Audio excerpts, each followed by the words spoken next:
किसान वाणी कार्यक्रम के प्रायोजक हैं कृषि एवं किसान कल्याण मंत्रालय, भारत सरकार।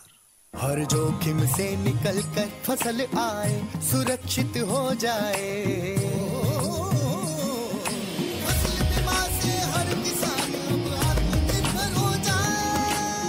संकट के समय प्रधानमंत्री फसल बीमा योजना किसानों के लिए वरदान है। अब सूखा पड़े या बाढ़ आ जाए कोई डर नहीं, अब ओले पड़े या कीट पतंगे फसल खा जाए कोई फिक्र नहीं, क्योंकि हमने लिया है प्रधानमंत्री फसल बीमा। बुआई से फसल कटाई तक हर जोखिम का दावा, न्यूनतम प्रीमियम पर अधिकतम भुगतान का वादा। योजना से हर साल जुड़ रहे हैं 5 करोड़ से ज्यादा किसान। अब आपकी है बारी। नजदीकी कृषि कार्यालय, सहकारी समिति, बैंक शाखा, अधिकृत बीमा कंपनी या जन सेवा केंद्र में स्वेच्छा से करा सकते हैं पंजीकरण। फसल बीमा पोर्टल या फसल बीमा ऐप द्वारा भी कराया जा सकता है पंजीकरण। प्रधानमंत्री फसल बीमा योजना, आपकी फसलों का संपूर्ण सुरक्षा कवच। कृषि एवं किसान कल्याण मंत्रालय, भारत सरकार।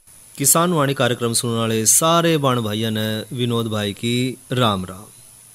किसान भाइयों, आज कार्यक्रम में चर्चा करेंगे सतर्क किसान सुरक्षित फसल, इस विषय पे, और चर्चा करेंगे भाइयों वर्षाकालीन मूंग की काश्त पे, और साथ में भाइयों आज की नसीहत के तहत चर्चा करेंगे कृषि में उर्वरकों का सुरक्षित उपयोग, और जानकारी लेंगे धान की रोपाई के बाद धान फसल की देखभाल पे, और साथ ही भाइयों को करवाएंगे मनोरंजन, और जो दूसरे सामुदायिक विषय हैं उन पे भी करेंगे चर्चा।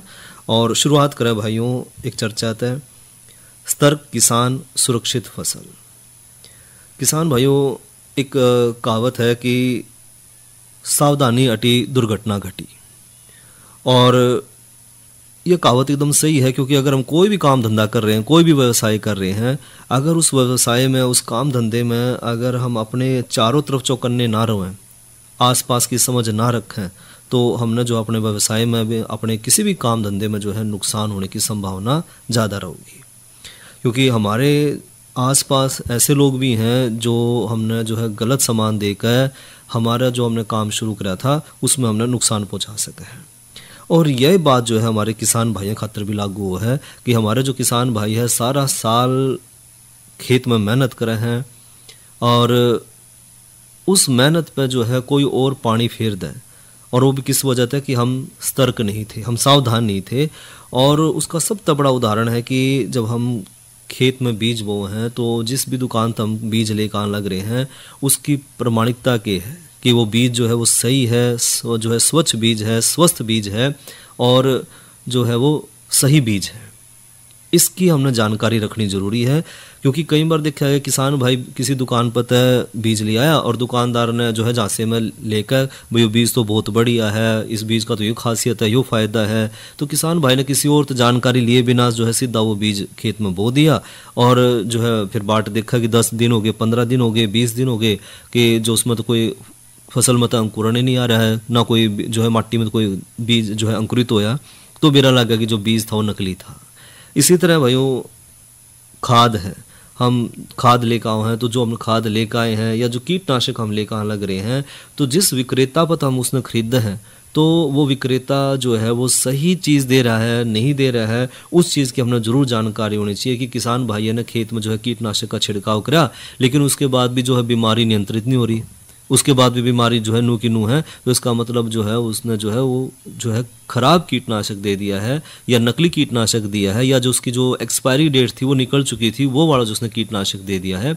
तो इस तरह की सारी जानकारी जो है किसान भाइयों ने ज़रूर रखनी चाहिए कि आसपास जो भी विक्रेता है अगर वो नकली बीज, नकली खाद और नकली कीटनाशक बेच रहा है, तो किसान भाइयों ने उस पर जो है सतर्क हो जाना चाहिए, सावधान होना चाहिए कि अगर ऐसा कोई व्यक्ति हमारे आसपास ऐसा काम कर रहा है, तो उसकी जो हमने तुरंत सूचना जो है किसान कॉल सेंटर के टोल फ्री नंबर पर देनी है। और किसान कॉल सेंटर का जो टोल फ्री नंबर है भाइयों वो है 1800-180-1551।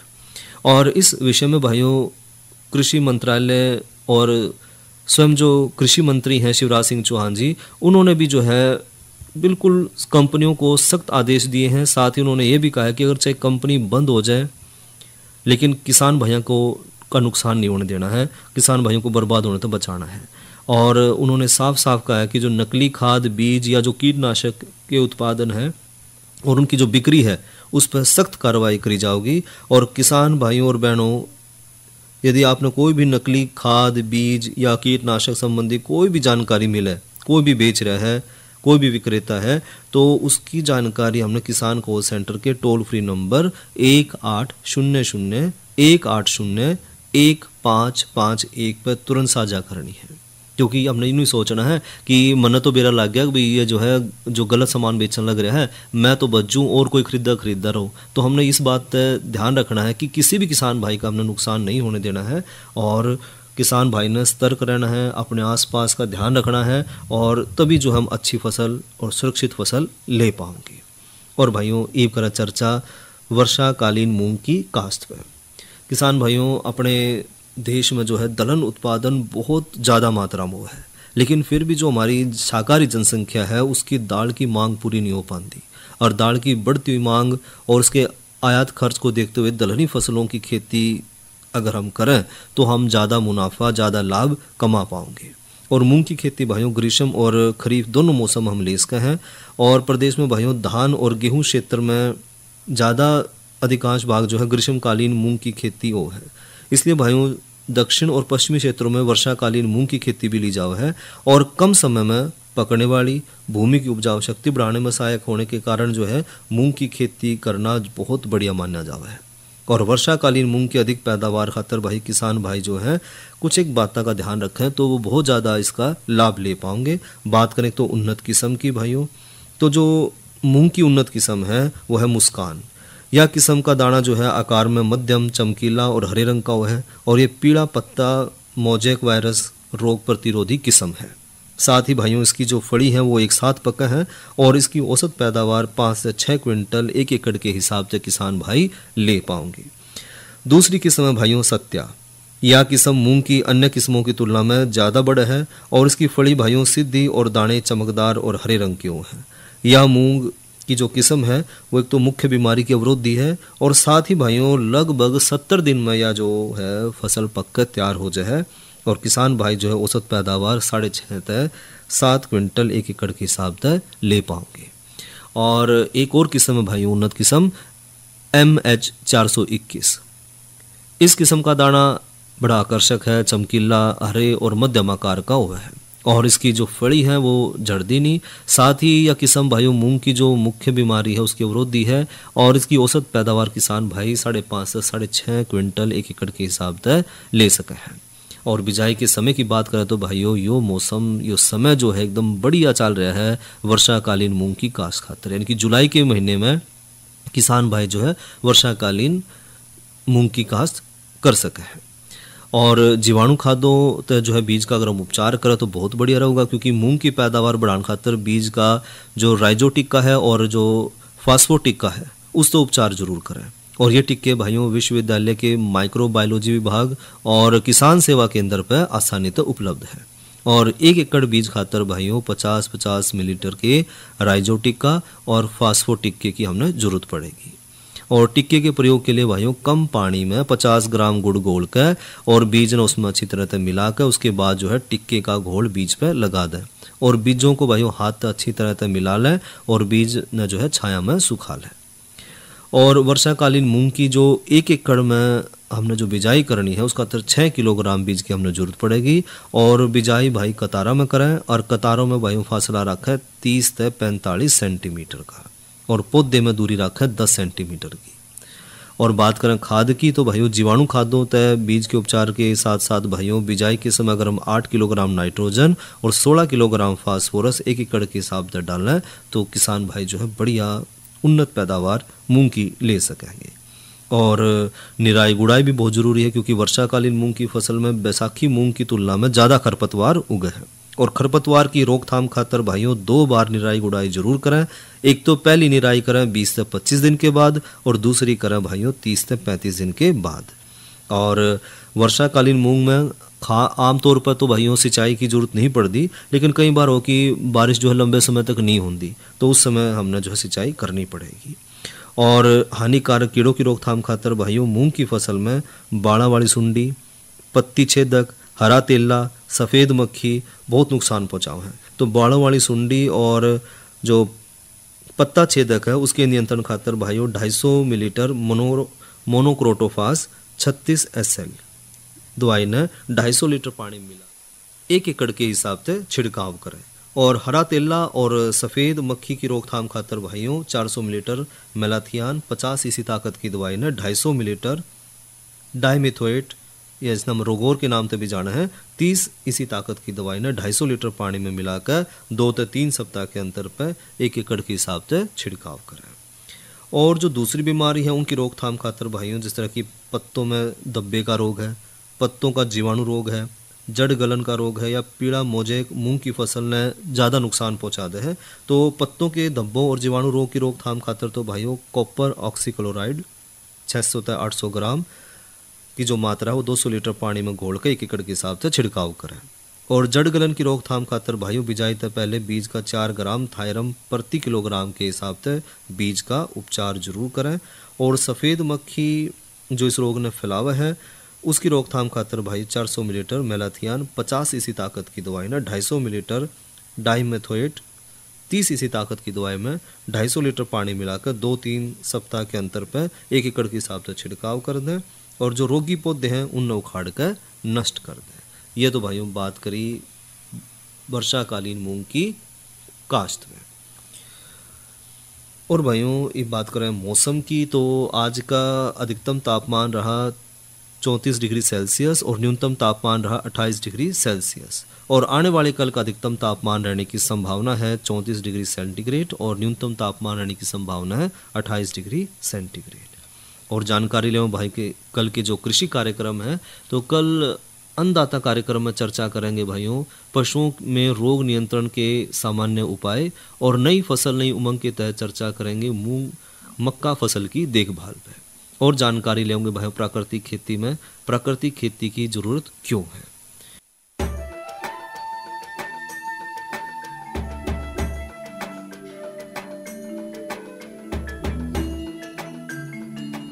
मैंने 2015-16 से ऑयल पाम की खेती की है और इससे पर्यावरण को कुछ नुकसान है ही नहीं। और इनका जो पेड़ पौधा होता है इनसे हम मल्चिंग भी यूज़ करते हैं और इनका यूज से हम काफ़ी सारा ज़मीन में नमी लेते हैं। और इनके अंदर इंटरक्रॉप जो है जो कपास वगैरह लगाते हैं तो हम डबल गुण आय लेते हैं और अच्छा रहता है।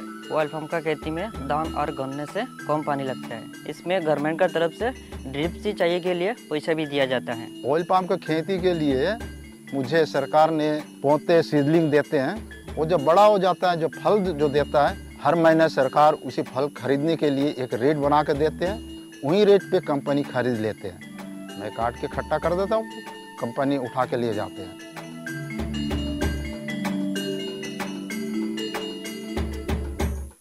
और भाइयों अब एक जरूरी सूचना स्वर परीक्षा सूचना।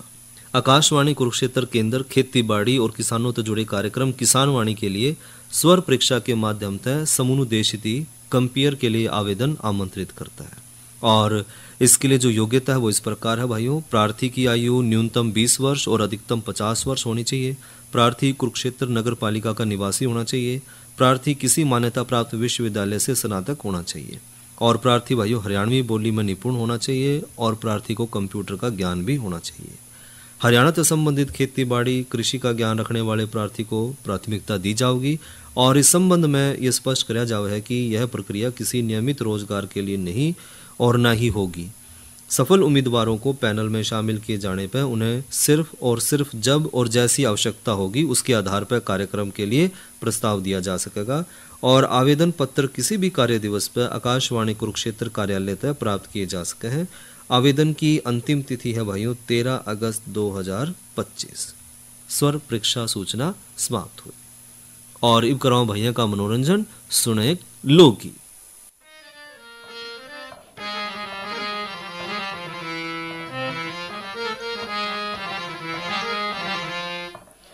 सामण की रुते माँ मेरी आ गई री। सामण की रुते माँ मेरी आ गई री।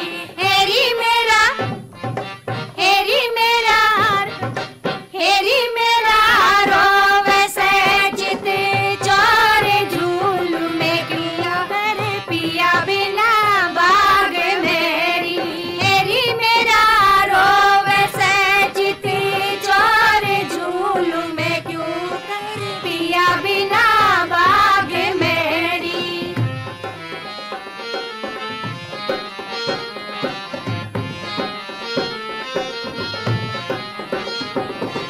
काले काले बादल माँ मेरी छा रहेरी, काले काले बादल माँ मेरी छा रहेरी।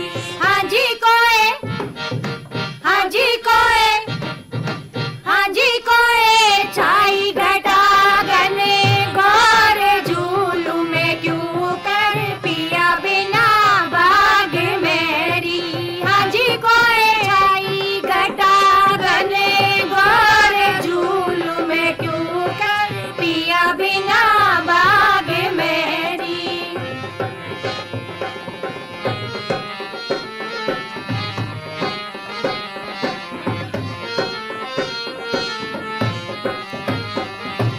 प्यू प्यू पपैया है माँ मेरी बोल तारी, प्यू प्यू पपैया है माँ मेरी बोल तारी। हेरी ये, हेरी ये, हेरी ये मोर मचा रहे शोर झूलू में क्यों कर पिया बिना बाग मेरी। हेरी ये मोर मचा रहे शोर झूलू में क्यों कर पिया बिना बाग मेरी।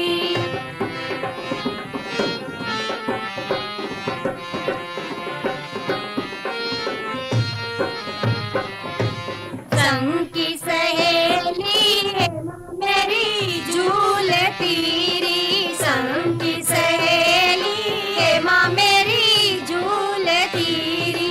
हेरी वो ते, हेरी वो ते, हेरी वो ते गाली गीत मलार झूलू में क्यों कर पिया बिना बाग मेरी।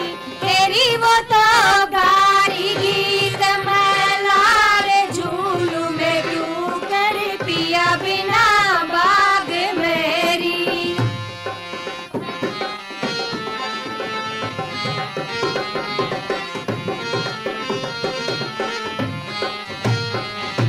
तू मेठे करी माँ मेरी जर रही री, तू मेठे करी माँ मेरी जर रही री। हेरी मेरी, हेरी मेरी, हेरी मेरी धरी जर में जोड़ पैरू में क्यों कर पिया बिना बाग मेरी।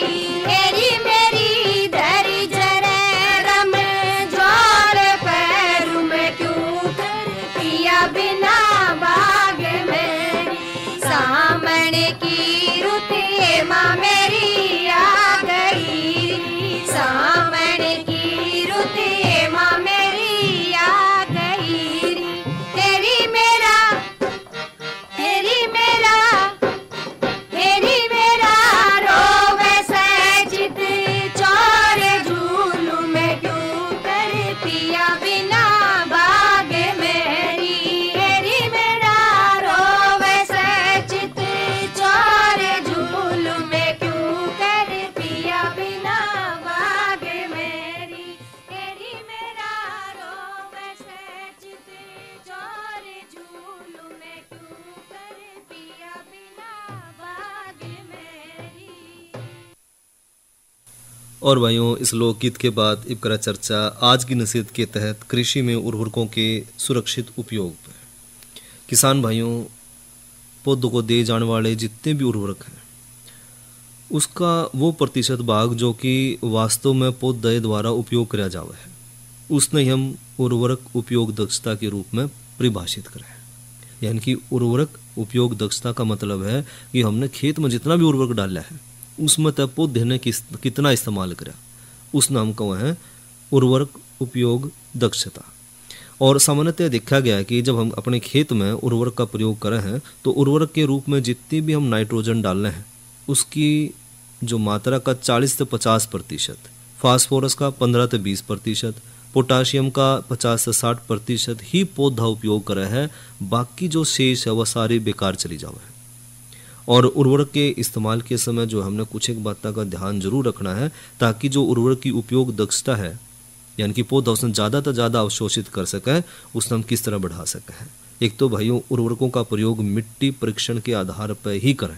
पहले अपने खेत की मिट्टी की जांच करवाओ जब खेत खाली पड़े हो, और उसकी जांच के आधार पर ही हमने खेत में कौन सा उर्वरक इस्तेमाल करना है, कितनी मात्रा में इस्तेमाल करना है और कब डालना है, वो समूची जानकारी हमने मिट्टी परीक्षण तय मिलेगी। मिट्टी की पीएच के आधार पर भी उर्वरकों का चयन किया जा सकता है। और उर्वरक का भाइयों भूमि की सतह तय जो छिड़काव है उसमें करते समय इस बात का हमने ध्यान रखना है कि उर्वरक को जो है बीज से 3 से 4 सेंटीमीटर की जो दूरी है उस पर, या फिर जो बीज के नीचे जो है उसने रख दें। उससे जो है एक तो जो खरपतवार है उसकी बढ़ोतरी कम होगी और पौधे की जड़ा में ज़्यादा से ज़्यादा उर्वरक पहुंच पाएगा। साथ ही भाइयों भारी जमीन में नाइट्रोजन के उर्वरकों का सामान्यतः 2 भागों में, आधा बिजाई के समय और आधा खड़ी फसल में 30 से 35 दिन के उपयोग जो है 30 से 35 दिन के बाद अगर हम डालेंगे तो हमने ज़्यादा लाभ देखने मिलेगा। इसी तरह भाइयों हल्की ज़मीन में नाइट्रोजन के उर्वरक को सामान्यतः हम 3 भागों में बांट कर 1/3 बिजाई के समय पर, 1/3 30 दिन के बाद और बचा हुआ 1/3 अगर हम 50 से 60 दिन के बाद डालें तो जो हमने नाइट्रोजन डाला है खेत में वो सही तरह से पौधा अवशोषित करेगा और जो हमने जेब तक खर्च किया है नाइट्रोजन पर वो भी हमारा पूरा वसूल हो पाएगा। साथ ही भाइयों भारी और दोमट जमीन में नाइट्रोजन के उर्वरक जो है सिंचाई से पहले और रेतीली जो हल्की ज़मीन है उसमें सिंचाई के बाद डालना है। और अधिक बारिश जो वाले जो इलाके हैं, जहाँ बारिश बहुत ज़्यादा है या बाढ़ग्रस्त जो इलाके हैं, वो ऐसे इलाकों में जो है धीमी गति तय घुलने वाले जो नाइट्रोजन के उर्वरक हैं उसका इस्तेमाल करें। और फास्फोरस और पोटाश के जो उर्वरक हैं उसको बिजाई के समय बीज के नीचे दबा दें ताकि इनका जो है छिड़काव ना करना पड़े। और साथ ही भाइयों अमोनियम और जो फास्फोरस उर्वरक हैं उन एक साथ ज़मीन में बीज के नीचे डाल लेते हैं, जो है फास्फोरस की जो दक्षता है उसकी जो काम करने की जो ताकत वो ज़्यादा बढ़ जाए। साथ ही जैविक खाद या जो हरी खाद ना हम कम से कम 3 साल में एक बार अपने खेत में जरूर डाल लें। और किसान भाई जो है ख्याल रखें इस बात का कि कभी भी जो है फसल के क्षेत्र में खरपतवार न ना उगने दें। खरपतवार जितना कम होगा उर्वरक का इस्तेमाल उतना ज़्यादा हमारा पौधा कर पाएगा। और फसलों की पोषक तत्वों की जो ज़रूरत है उसको भी हमने ध्यान में रखना है। मक्का है, ज्वार है, आलू है, केला है, मटर है या गेहूं है, धान आदि जो फसल है उसमें नाइट्रोजन की ज़्यादा ज़रूरत है। इसी तरह जो दलहनी फसल है उसके साथ केला है, मक्का है, आलू को जो है फास्फोरस की ज़्यादा ज़रूरत पड़े है। ये फसल जो है वो जो शर्करा है या जो स्टार्च वो बनावे है उन्हें पोटाशियम की ज़्यादा ज़रूरत पड़े है। यानी कि जो फसल भाइयों जो शर्करा बनाओ है या स्टार्च बनाओ है उनमें पोटाशियम की ज़्यादा ज़रूरत पड़े है। तिलनी फसल को सल्फर की ज़्यादा ज़रूरत पड़े है। तो हर फसल की ज़रूरत अलग अलग है, हर फसल में अलग तरह का उर्वरक की मात्रा ज़्यादा चाहिए, तो वो हम अपनी फसल के हिसाब से ही उसमें उर्वरक का जो है उपयोग करें। साथ ही भाइयों उर्वरकों की मात्रा मिट्टी परीक्षण के आधार पर तय करें। मिट्टी में एक पोषक तत्व की अधिकता किसी दूसरे पोषक तत्व की उपलब्धता ने कम कर सके है। जिस तरह अगर फास्फोरस की अधिकता ज़्यादा हो जाए तो पौधे द्वारा जिंक, लोहे और तांबे का उपयोग जो है उस पर प्रतिकूल प्रभाव पड़ा है, पौधा उसने अवशोषित नहीं कर पाता। अगर पोटाशियम की अधिकता हो जाए तो उसकी वजह से जो पौधा है वो कैल्शियम और मैग्नीशियम का सही तरह से उपयोग नहीं कर पाता। अगर लोहे की ज़्यादा मात्रा हो जाए तो जिंक और मैग्नीज के उपयोग पर जो है पौधे के ऊपर प्रतिकूल प्रभाव पड़ा है। और नाइट्रोजन की अगर अधिकता हो जाए तो पौधे की जो है अत्यधिक बढ़ोतरी हो जाए और पौधे में जो सूक्ष्म तत्व हैं उसकी कमी आ जाए। इसलिए भाई पौधों में मिट्टी की जांच के आधार पर ही उर्वरक का संतुलित प्रयोग करें। इससे किसान भाई जो है अधिक पैदावार और अधिक मुनाफा ले पाएंगे। और भाइयों इवलेवन जानकारी धान की रोपाई के बाद धान फसल की देखभाल पे, और इसमें भी विशेष तौर पर भाइयों हम बात करेंगे कि जो धान में पोषक तत्वों की जो कमी है उसका हम उपचार किस तरह करें। जिस तरह नाइट्रोजन की अगर बात करें तो यो तत्व भाइयों सभी प्रकार की जो मिट्टी है उसमें कम मात्रा में पाया जाता है और इसकी कमी के कारण पौधे की बढ़ोतरी रुक जाए। इसलिए भाइयों पौधे की जो पुरानी पत्ती है उनमें हल्के हरे या पीले रंग आ जाए। यानी कि अगर नाइट्रोजन की कमी है तो उसकी पहचान यह है कि पत्ती जो है हल्के हरे या पीले रंग की हो जाए और यो पीलापन भाइयों पत्तियों के जो ऊपर वाला भाग है, शुरुआती भाग है, उससे शुरू होकर पूरी पत्ती तक फैलता चला जाए और बाद की अवस्था में भाइयों पत्ती सूख जाए।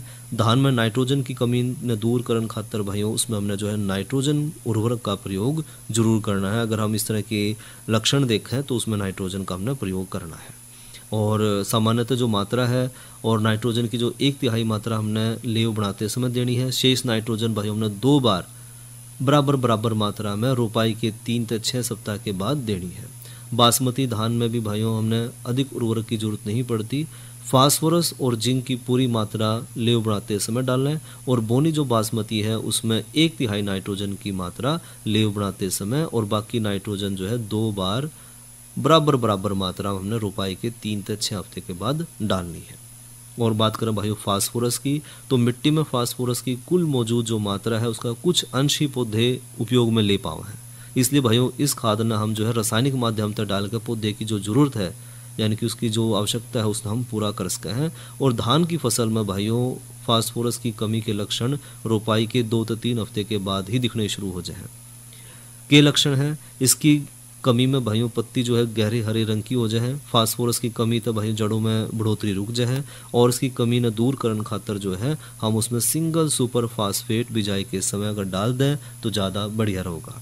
इसी तरह भाइयों पोटाशियम की बात करें तो पोटाशियम का स्तर अगर मिट्टी में जो धीरे धीरे कम होने लग रहा है तो उसके अभाव में पौधे की जो बढ़ोतरी है वो रुक जाएगी और रोगरोधी जो क्षमता है उसमें कमी आ जाएगी और पत्तियों का रंग गहरा हरा हो जाएगा और किनारे पर भूरे लाल रंग के धब्बे दिखाई देने शुरू हो जाएंगे। तो इसका मतलब है कि हमारी फसल में या हमारी जो मिट्टी है उसमें पोटाशियम की कमी है। और इसी तरह भाइयों सल्फर का भी हमने ध्यान देना है। तो धान की रोपाई के 3 से 4 हफ्ते के बाद यदि पत्तियां पीली पड़ने लग जाए और ये जो लक्षण है वो है गंधक की कमी का और बाद में पुरानी पत्ती भी पीली हो जाए तो फसलों में भाइयों सिंगल सुपर फास्फेट का प्रयोग करके हम जो गंधक की कमी है उसने पूरा कर सके हैं। इसी तरह भाइयों लोहे की बात करें तो सामान्यतः जो क्षारीय जो जमीन है उसमें लोहे की कमी देखी जावा है और लोहे की कमी के कारण भाइयों पत्तियों की जो शिराएं हैं वो बीच भाग में तो पीली पड़नी शुरू हो जाए और उसकी जब ज़्यादा कमी हो जाए तो जो पत्ती हैं जो शिखाएँ हैं शिराएँ हैं वो जो है सूखनी शुरू हो जाए। तो धान में भाई लोहे की कमी को दूर करने खातर उसमें 0.5% फेरस सल्फेट के घोल का छिड़काव करें और जरूरत के हिसाब से इसने दोबारा दोहरा भी सके हैं। तो इस तरह भाइयों हम जो धान की जो फसल है जो हमने फसल जो तैयार होने लग रही है उसमें पोषक तत्वों की कमी को हम पूरा कर सकेंगे। किसान वाणी कार्यक्रम के प्रायोजक थे कृषि एवं किसान कल्याण मंत्रालय भारत सरकार। अरे क्या कर रहा है? इधर इधर इधर हम बोल रहे हैं तेरे बीजू का उतला बोल रहे? पक्षियों से तो हम खेत को बचा लेते हैं पर इन घातक रसायनों से कैसे बचाएं? मतलब? देख बेटा तू जो ये अंधाधुंध रसायन मिलाता है ना मिट्टी की सेहत बिगड़ने लगी है और जब माटी ही कमजोर पड़ जाएगी तो उपज कैसे सेहतमंद होगी? अरे पहले ऐसा नहीं था, पूछना अपने बड़े बुजुर्गों से कैसे फसल लहलहाती थी, शुद्धता चमकती थी, माटी भी तंदुरुस्त और लोग भी। वो अब पहली वाली बात कहा, पर अब तो सब नहीं डाले। सब नहीं, आज भी लाखों जागरूक किसान परंपरागत विधि से फसल उगा रहे हैं, खर्चा कम और उपज की कीमत भी बेहतर पा रहे हैं। सच है? एक्सपीरियंस से बता रहे हैं, धूप में बाल सफेद नहीं किए हैं। ठीक है भाई, मैं भी आज से जल्दी खेती शुरू करूंगा। माटी से प्रेम की परंपरा है, परंपरागत खेती। और भाइयों किसान वाणी कार्यक्रम का समय यही तक। इसी के साथ अपने भाई विनोद ने दो इजाजत। अच्छा भाइयों, राम राम।